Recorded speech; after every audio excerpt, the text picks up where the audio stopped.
Welcome to Man Does Tech, where I solve the problems you didn't even know you had. In this video, I will compare Honda Passport versus Pilot. Start by deciding if you need 2 rows or 3 rows, then weigh cargo space versus passenger capacity. Test drive both trims to feel steering, suspension, and seat comfort. Check infotainment and safety features to match your priorities and confirm towing and roof load limits for any outdoor gear.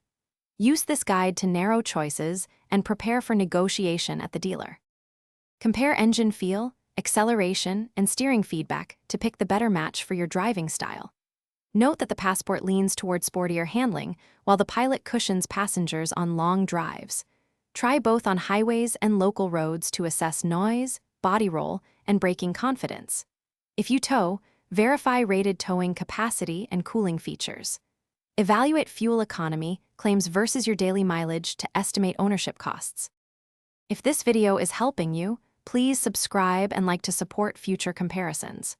Quick recommendation: make meal prep easy with leak-proof containers that seal tightly and stack neatly for busy weeks. They keep sauces in place and fit well in trunks for road trips. Check the description for the link and other deals and enjoy better organized meals between drives. Now let's get back to the video. Assess seating needs before choosing, because the Pilot fits bigger families with 3 rows while the Passport maximizes cargo for weekend gear.